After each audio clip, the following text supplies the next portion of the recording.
friends, to the Rasslin Roundup. This is Rowdy Chris Lee Moore, joined finally once again by John Weber, your comic strip critic. Hello, everyone. Thank you for having me back. Sorry I missed last week. No problem. And joining us once again is Writer's Block Jeff Gwinnett.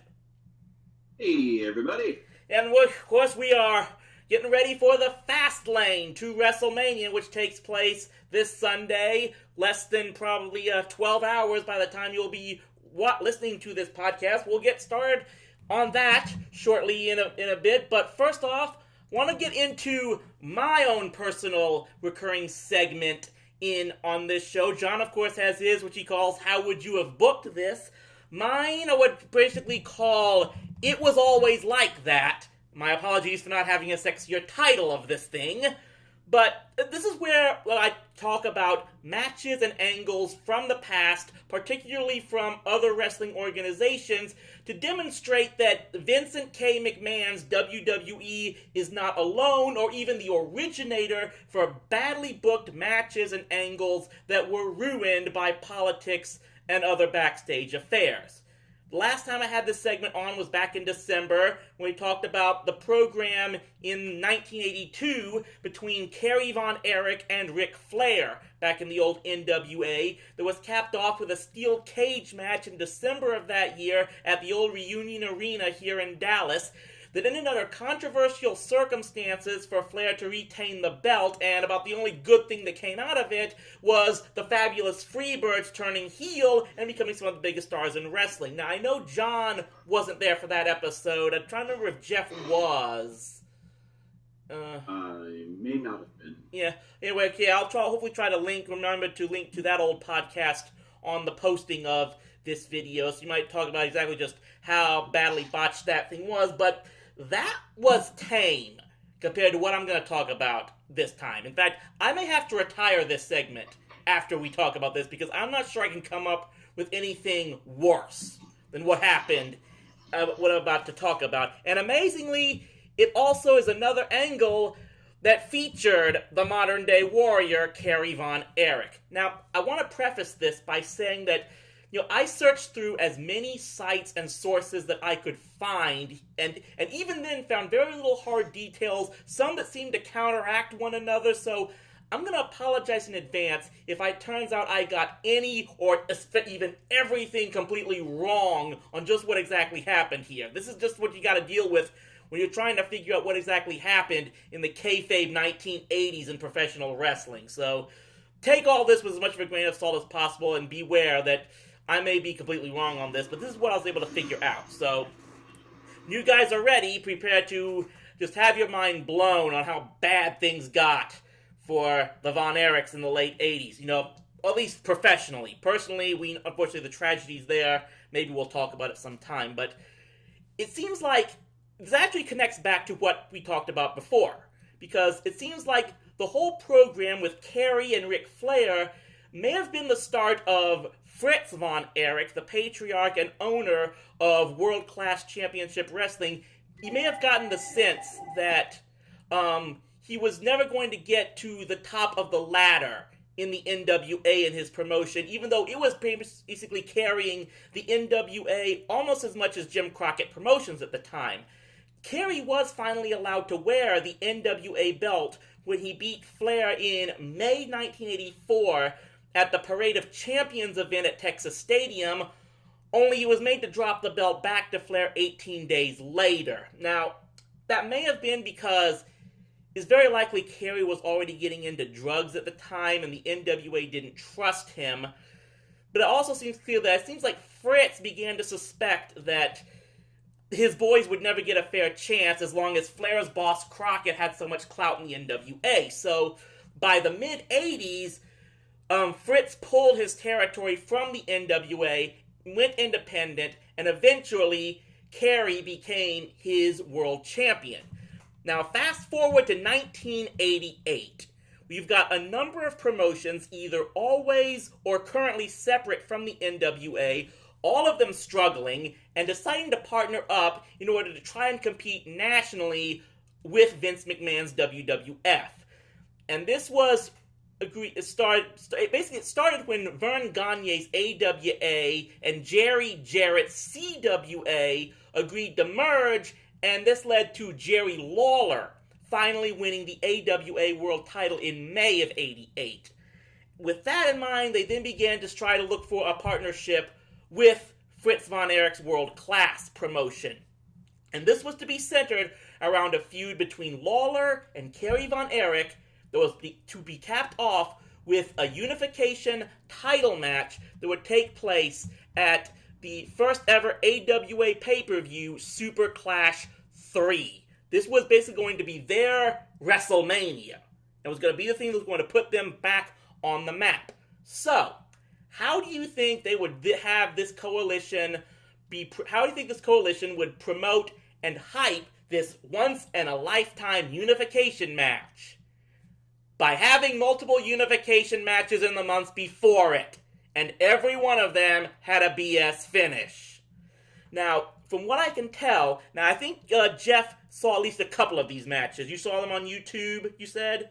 Okay, yeah. So I'll gotta figure out which ones we'll figure out which one of the ones that you saw, but from what I can tell, the first match took place on September 17th, 1988, at the Fairgrounds Arena in Nashville, which basically, of course, is Lawler's territory. Here's what happened, basically how this match turns out. At about the 10-minute mark, Lawler and Kerry just break down into trading punches with one another. The referee tries to separate them, and then they both intentionally punch out the ref. A second ref comes in, disqualifies them both. The two refuse to let the match end, so the second ref agrees to restart the match. Then less than 2 minutes later, after the second ref gets bumped, Kerry hits Lawler with a pile driver. The ref recovers, makes the 3 count to declare Kerry the winner, only for the first ref to come back in and disqualify Kerry because the pile driver is an illegal move in the state of Tennessee. Not illegal by the AWA, but by the Tennessee State Athletic Commission.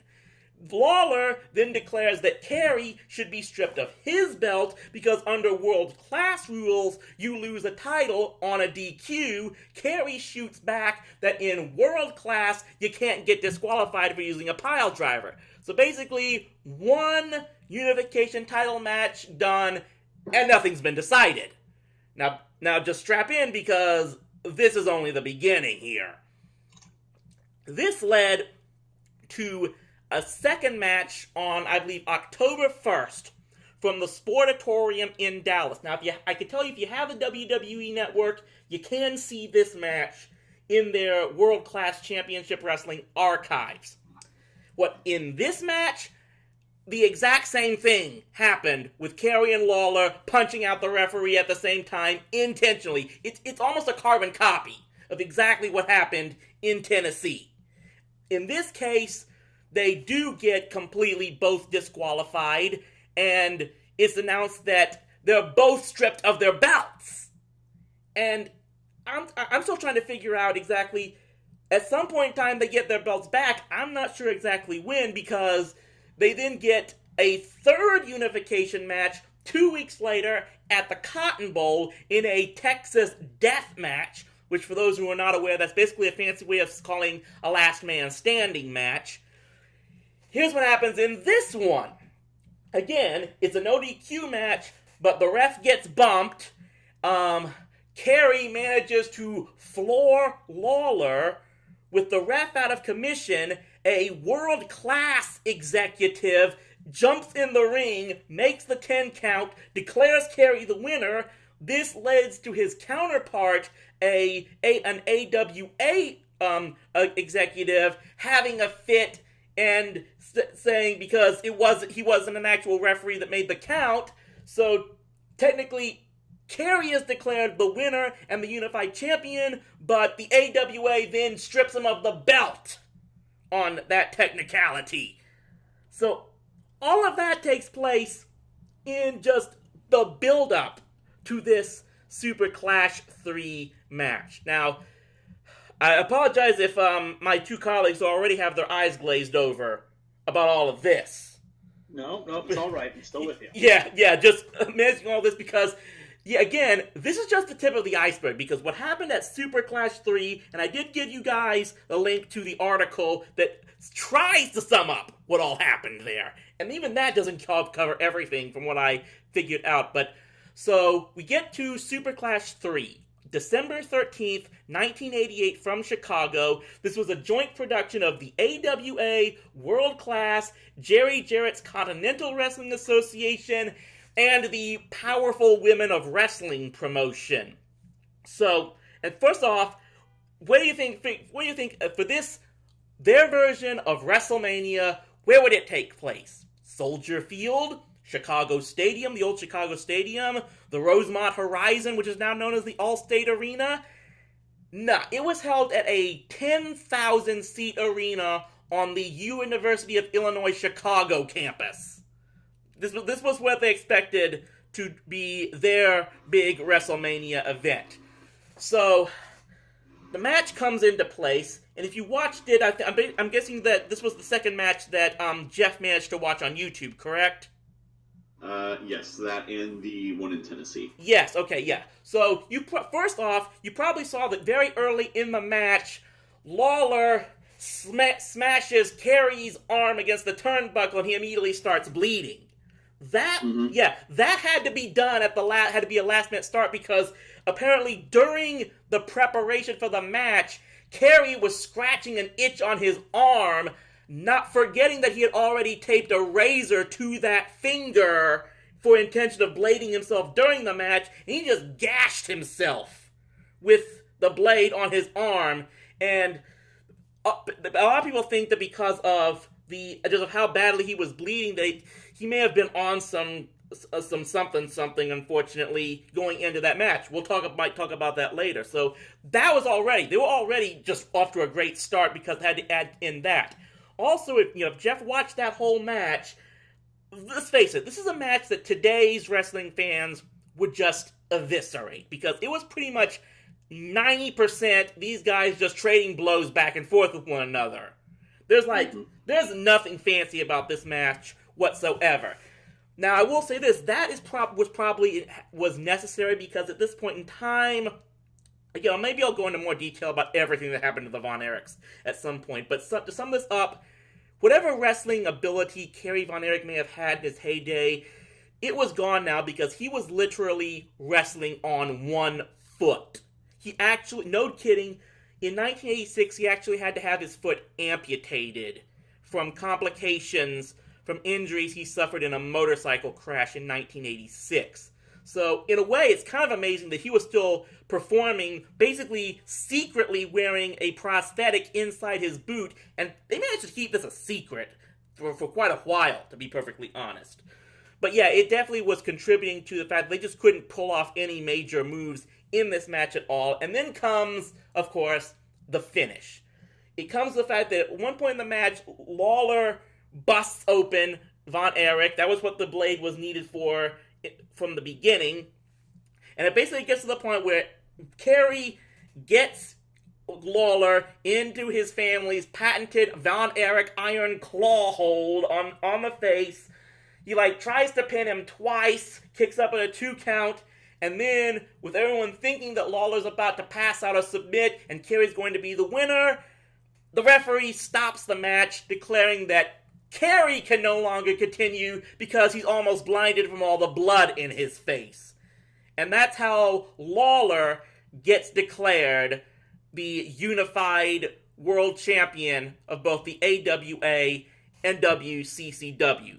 Now, I'm going to imagine, if this happened nowadays, the internet would have a fit, correct? Oh, yeah. It's the internet. The internet has a fit about everything. Yeah. Mm-hmm. Well, hold on. Keep holding on to those seats, because, again, what was happening behind the scenes is just as to what led up to this finish. Of course, it's no surprise for anyone exactly why this exact finish happened. Neither side was willing, neither promoter was willing to have his champion put the other ones over cleanly. In fact, I actually dug up an old Shoot interview with Jerry Lawler, and he said that he and Kerry were not informed of the finish until pretty much 5 minutes before they were supposed to go out. That is how bad the bickering between Fritz and Vern Gagne were going here. But the amazing thing is that, and this is where you guys might not know this, because I don't think this was mentioned in the article I sent you. While all this was going on, Fritz von Erich was actually negotiating to sell world-class championship wrestling to both of the Jerrys, Lawler and Jarrett, where they would then merge it with the AWA and make Lawler the unified champion anyway. So you basically have Fritz telling Lawler, I'll sell my entire company to you, but I'm still not making my boy put you over in this match. And then, like, after Super Clash proved to be a complete disaster because only about 1,600 people showed up in this 10,000-seat arena, then Vern Gagne backs out of the agreement to merge the two promotions, and he refused to pay Lawler, as well as many of the other wrestlers, what they were owed for that show. And then he actually expected Lawler to give him back his promotion's title belt, now that Lawler was the owner of a rival promotion. I don't think it's not any surprise to say, yeah, Lawler didn't give that belt back. And in fact, he used it in his own promotion until pretty much it closed up shop in 1996. Vern proceeded to strip Lawler of the AWA title and put a new title on his son-in-law, Larry Zbyszko. But his promotion didn't last more than a year after that. Anyway, this was basically the event that, for all intents, killed almost all the other promotions outside of the WWF and the NWA, what would eventually become WCW, because none of the promoters could trust each other, after everything that went down. Again, yeah. It just, anytime you want to look about shady activities going on in wrestling today, it doesn't come close to what's going on, not just in the 80s, but overall after that. I mean, I think if you were to watch this match, at very least just the Super Clash match, and then read up on everything that went behind it, I think you'd have a lot less gritching about what goes on in WWE today, because it doesn't come close. I mean, what were your guys' thoughts on all of that happening? The thing that's interesting to me looking at this is that this actually could have worked. Not the match itself, but this concept of all these promotions coming together trying to have a supercard, or Super Clash, if you will. Yeah, exactly. If they were willing to put egos aside and say, like, I think it was, 4 different promotions? 3 different promotions? 4 to 5 different promotions, yeah. There's supposedly a Japanese promotion, I think, that was also involved as well, that I couldn't catch its name. But yeah. I can't find it here either from what I'm looking at. But let's just talk specifically about the Jerry Lawler and Kerry Von Erich match. Absolutely.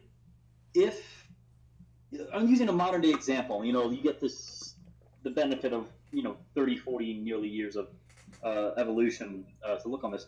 Exactly. The first ever New Japan Pro Wrestling match I saw was from Wrestle Kingdom last year when Kenny Omega fought Kazuchika Okada. Mm-hmm. Now, Kenny Omega lost that match, but it was still such an incredibly good match that I still watched him, the loser. So if the two of them had even had just a good match together, regardless of who the winner was, if they just agreed, hey, I understand that I'm losing this match, but I still want to look good, so let's just put on an absolute barn burner of a match and look like two absolute gladiators out there. It's something that you can say now in retrospect, but it would have been a better option. Well, I'll grant you this much, because you bring that up. For what it's worth, the Japanese promotions have a much longer history of being able to properly work. New Japan, even back in the 90s, was working with other promotions in its own country. And in fact, it was basically the promotion, the agreements for brands competing each other on television in the 90s in Japan that basically inspired Eric Bischoff to create the NWO and establish it as a rival organization to the WCW brand. So definitely, Japan has a much greater history of rival promotions working together in that sense. This I think, was probably the ultimate example of just how much ego was being driven by multiple promoters in all of the major territories that were fighting for supremacy back in the 1980s, and they basically cannibalized themselves. They ate each other alive, and that's basically more than anything is that, people want to say that Vince McMahon ran a lot of those territories out of business. He really didn't have to do much work there. He was basically just sitting back and let them destroy one another, because he knew how to, at least back in the 80s, he knew how to properly compete and establish his brand as a national organization. The other guys just simply did not. And sadly, that was the case with the Von Erich family, who by the late 80s, their territory, it basically completely fell apart. Of course, all the tragedies of their family. Kerry Von Erich did eventually go to World Wrestling Federation and became the Intercontinental Champion, actually, for a few months, but then tragically got into a lot of legal fights in the early 90s and sadly took his own life. It's very tragic that happened there. It's just a very sad story that unfortunately endures in kind of tragic legend, not just in the world of wrestling, but here in Texas to this day.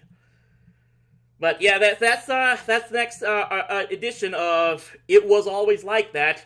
I'm not sure if I'm going to be able to come up with another one that's going to top that. It's just how bad it was. But I guess in the meantime, let's try to get out of the past and focus on the upcoming present, which is WWE Fastlane this Sunday, the last pay-per-view before WrestleMania. And I'm sure John here has the card ready for us as always. Indeed, I do.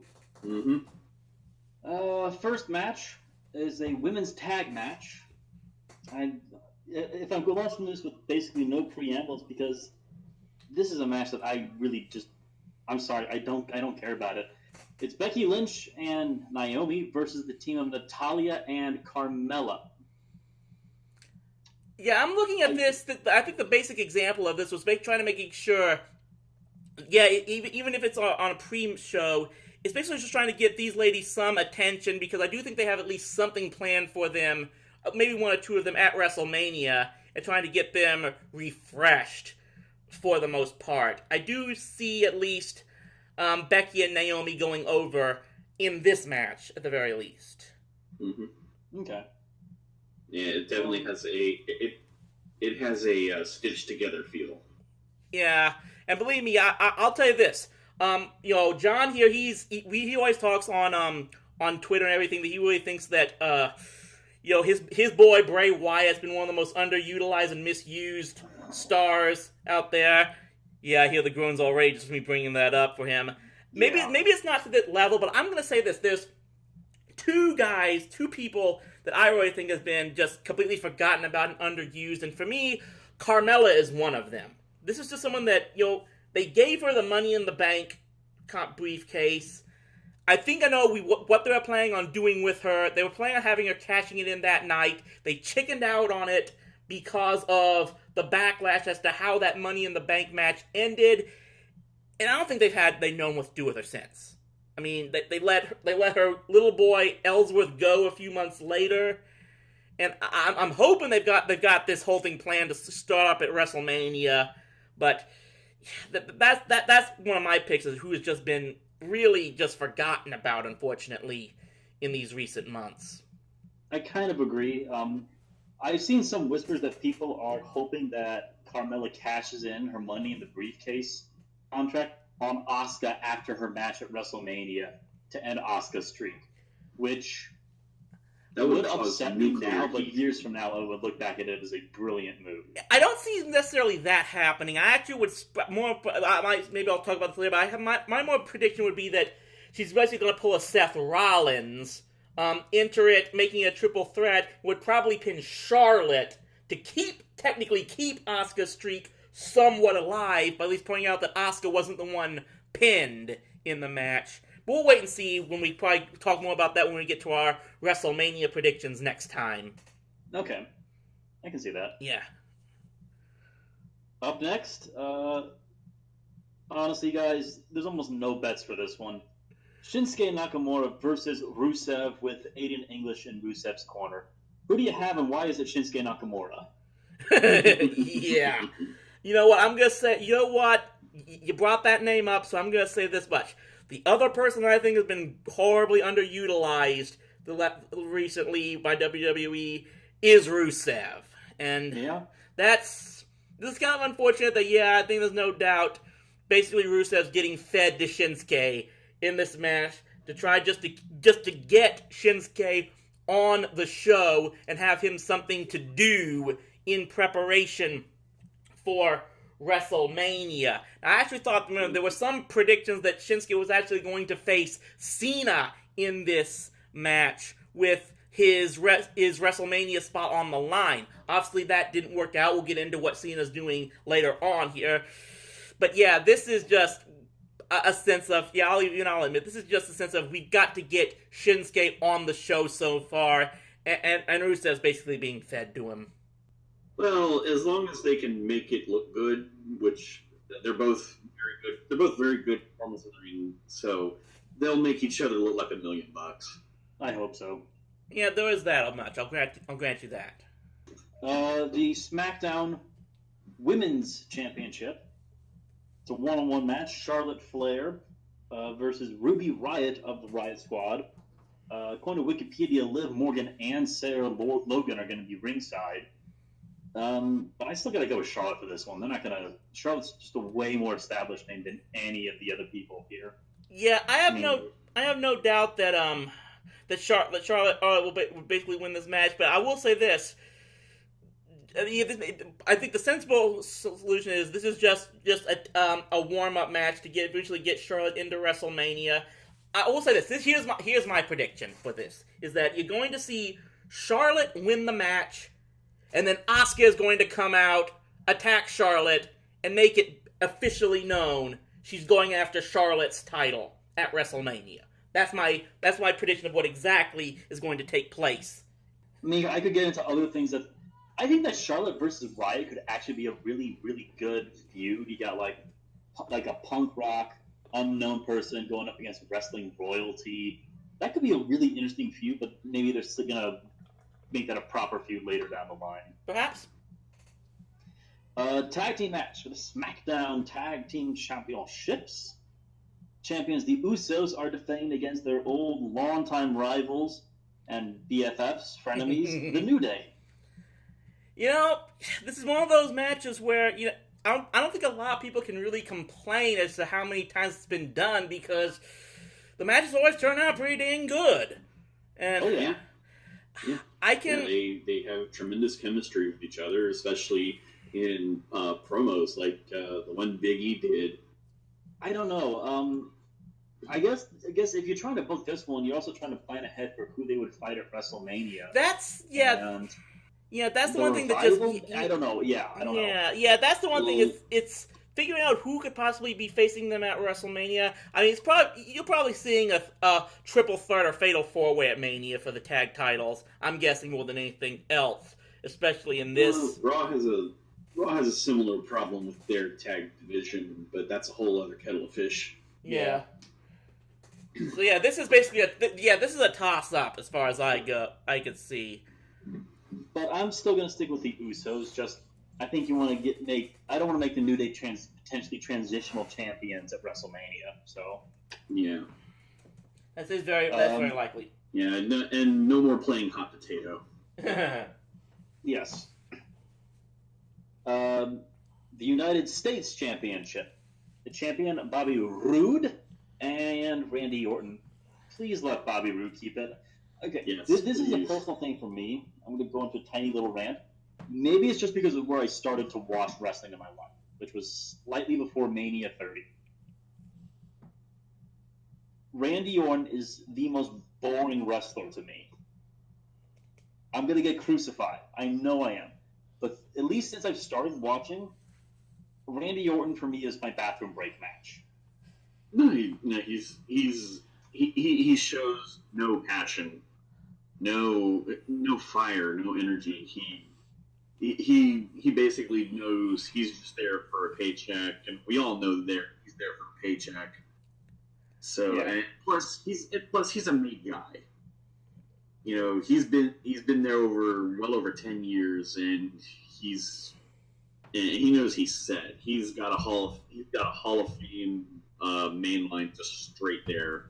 Yeah, I will say this. I'm actually surprised that they didn't hold this feud off until WrestleMania, which makes me wonder what either side is going to do. Basically, whoever ends up losing this match, what they're going to end up doing at WrestleMania.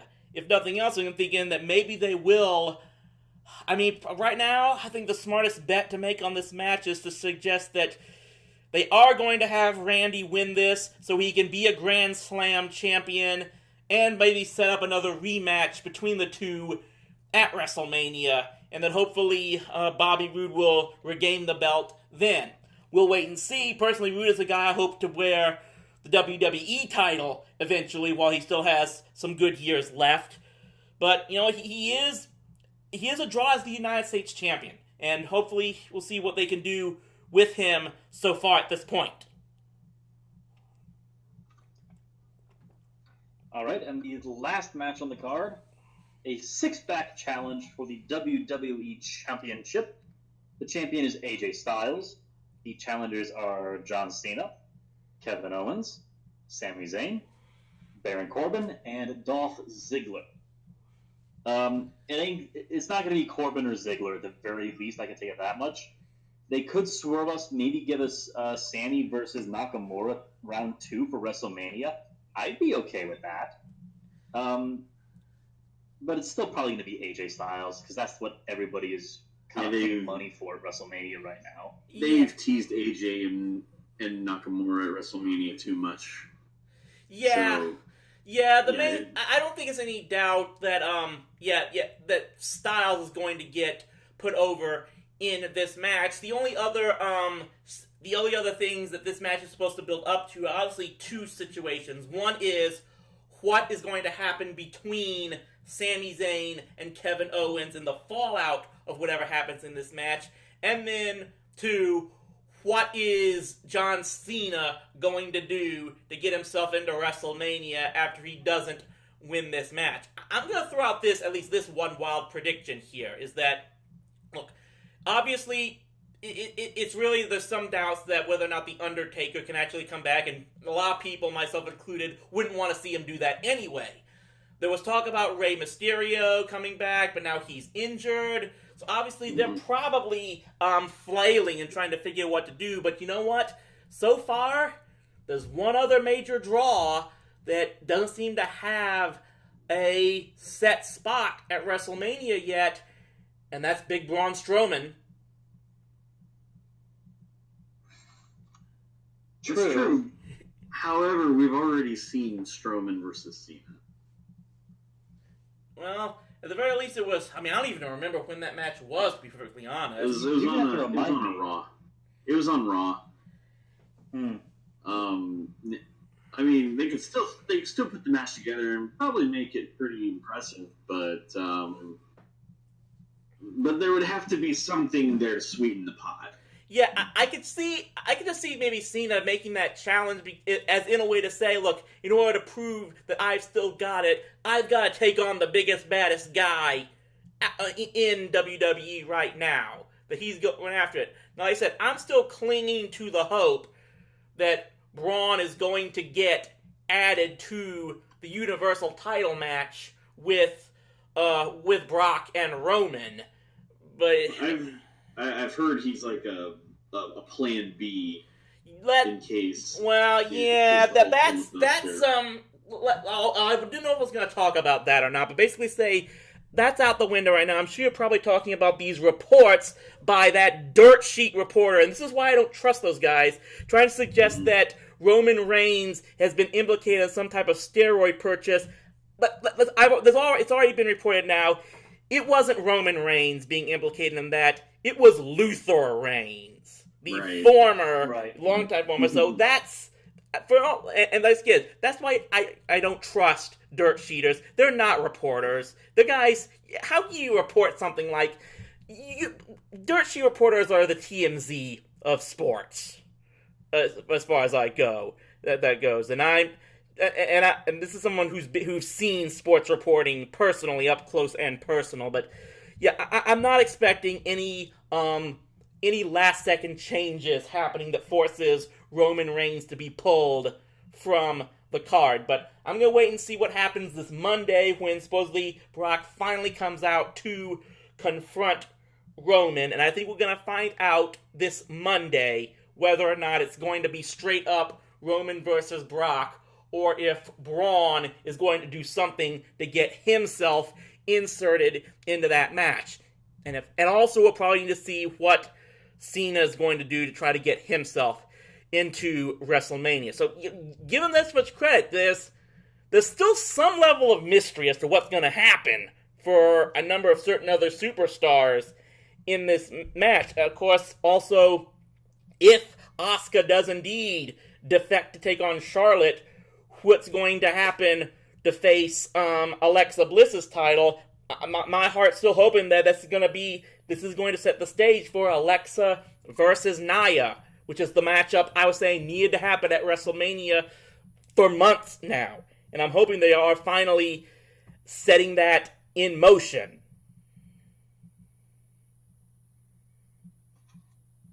Yeah, that would make sense, especially given what happened on Raw this week.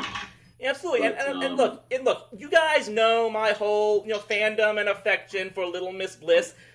I've said from the beginning, I would have no problem with Alexa dropping the title at WrestleMania to Nia Jax. That to me is like the number one biggest storyline as far as the women's division goes right now that would have just an absolute perfect ending. And you could really, then perhaps maybe you could sell Nia Jax as being the awesome Kong Karma type that can really dominate and carry the women's division in WWE and Raw. Mm-hmm. I don't see Nia that way, but I do think it would make for a good WrestleMania moment. We'll definitely wait and see on that. And of course, we will have our WrestleMania show coming up in about, I guess, another 3 weeks or so. I guess we're not getting that close already. I mean, in a couple of, it's back in New Orleans. Well, of course, I don't know if I can make it down there, but fortunately, both Raw and SmackDown are going to be here in Dallas in another couple of weeks. Got my ticket for at least one of those events already. Looking forward to that. Unfortunately, that's the SmackDown, so I also get to see another one of the rounds of the Mixed Match Challenge. And just out of curiosity, since we still got some little time here, what have you guys been thinking about that so far? I haven't seen any of the matches, but I've seen some GIFs. I've seen GIFs of, and it is pronounced GIFs, by the way. I don't care what anybody says. I'm not going to hold that against anyone. The thumbs up.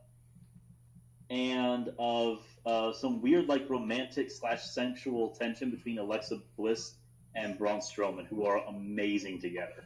Yeah, I am definitely, I'm going to say I've been really interested in these matchups and pair-ups just because of the different types of chemistry these partners have been showing between one another. Now, if I'm going to make at least a prediction, at the very least, I'm going to say that my prediction for the finals is going to come down to Charlotte and Rude versus Miz and Asuka.